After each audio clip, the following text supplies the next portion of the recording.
What's going on YouTube? Kiger here. Marvel is a turn-based Marvel hero collector that I've been playing on and off since its launch several years ago. Today we're going to talk about, is it worth it to play in 2024? Let's jump into it.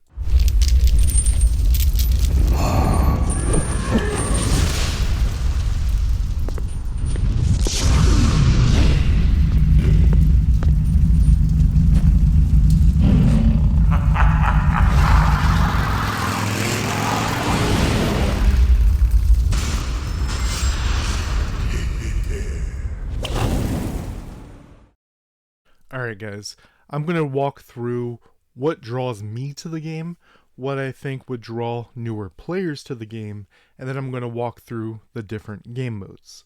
So what draws me to the game is really the characters.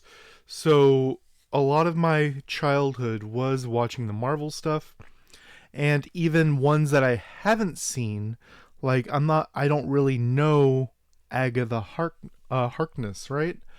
But this gives me a chance I still have a bunch of old comics, or I have a comic website that I like to use.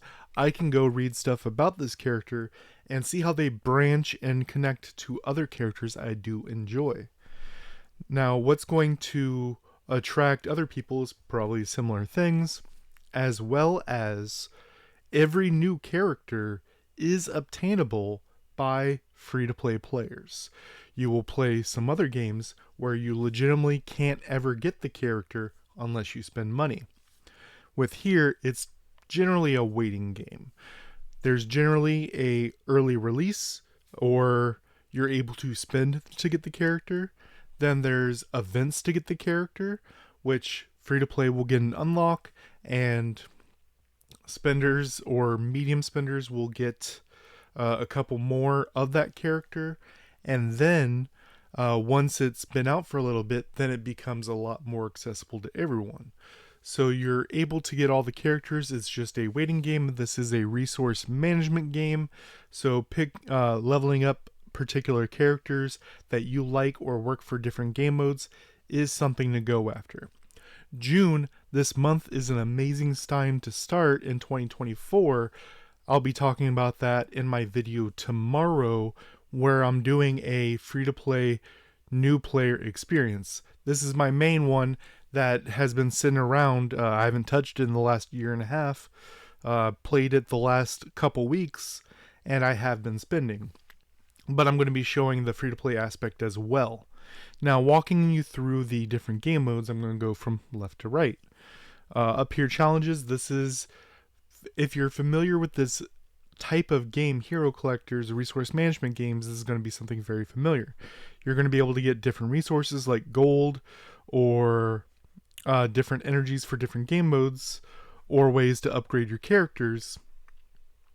But you're going to have to hit different level requirements, gear levels, and work your way up through them. And then once you have them maxed out, you can then sim them. This game is very sim or auto or skip friendly. There's no skip tickets where you're limited to a certain amount besides raids, but it gets refreshed every day with enough to do everything you need to do. So that's it for the challenges. Arena, this is your PvP. The spenders are going to rise to the top. This is kind of unavoidable, but in a lot of ways you can ignore this game mode unless we have a specific event that you need to do Arena. But Arena is going to be something you do want to be pushing, because if we look at rewards, it's going to be giving us our power cores, our premium currency. Then we have milestones and events. These are exactly what you're playing for, especially as a free-to-play or low spender. You want to be maximizing where you want to go on these milestones. For example, to max out the gold milestone per day is a little over 6 million gold. That's unfeasible for a lot of free-to-play or low spenders, but I believe it's 1.575 or 2.225 is a great stopping point, and you're easily accessible to get that as a free-to-play or low spender if you're managing resources correctly. And this is going to be more power cores coming in per day, by resource management. Then we're going to have monthly events right here that are affected by our weekly events right here. So you got to watch out for those. Keep on top of them on my Discord or the official Discord. We get posts every couple days letting us know what the next event's going to be, what to watch out for. That's something really nice about the game. It does stay fresh. There are new events. A lot of them do seem to be rehashed or effectively the same event, but it is new units. It is different things to be doing. Then we have the campaigns. These are all different types. You'll see at the very top we have 3 different types of energy: campaign, isotope 8, and incursion. So these recharge during the day. You want to stay on top of them, be using them. Generally, you want to be using 4 different refreshes of regular campaign energy to farm the units you need, the gear you need, and then the other 2 just use them as they come, and then refresh those if we have special events. One thing to show how the game does what I said earlier, where it's hard at the beginning and then it becomes easier and easier.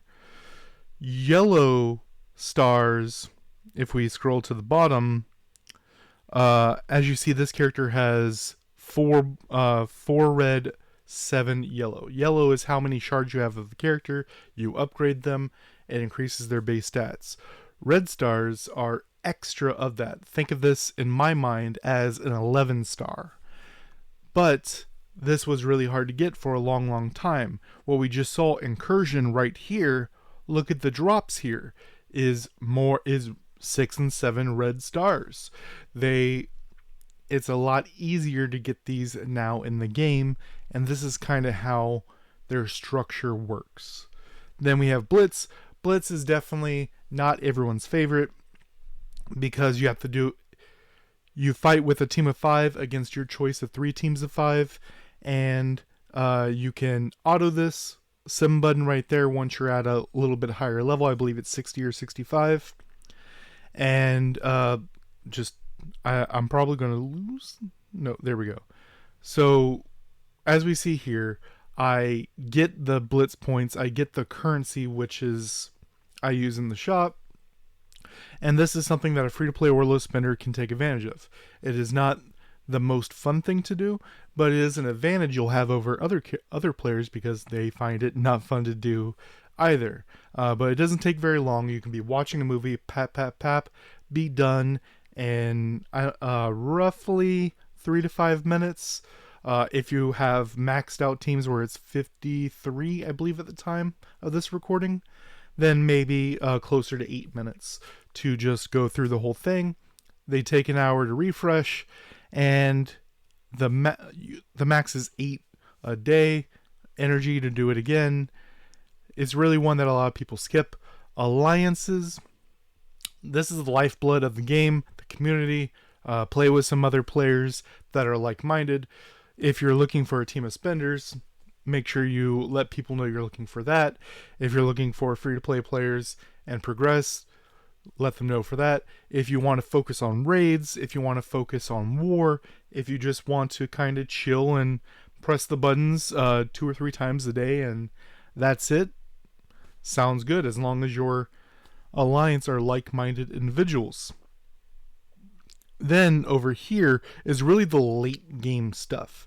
Alliance War, PvP with your alliance.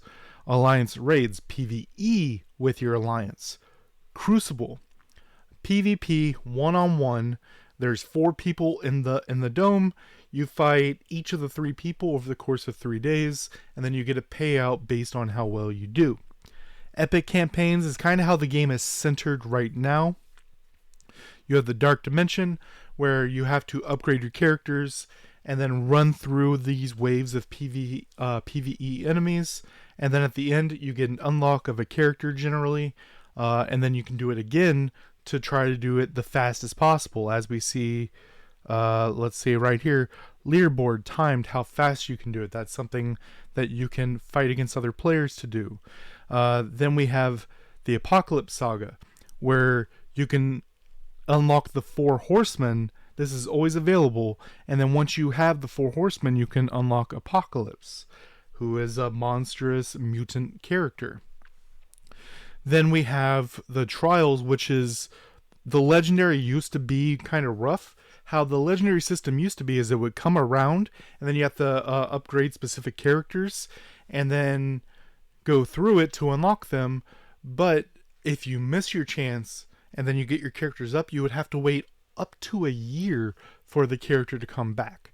Now, they're always around, and now the new legendaries are through Trials, which are fun, build as you go, PvE. These have ended this week, but what happens here is you get to pick the level of enemies you fight, you get to do mods, give them bonuses, give yourself negatives to get higher points, unlock these 3 characters, get them at higher stars, get them at higher things. Just a lot of interesting theory crafting and ways to build your characters. Last but not least, real-time arena. Play against a real-life player with bannings that happen every week. Let me know what you guys think down below. I kind of just ran through all the different game modes, why I like to play it, why I think is a good time to jump into it, and tomorrow you'll see gameplay with my new free-to-play account tonight.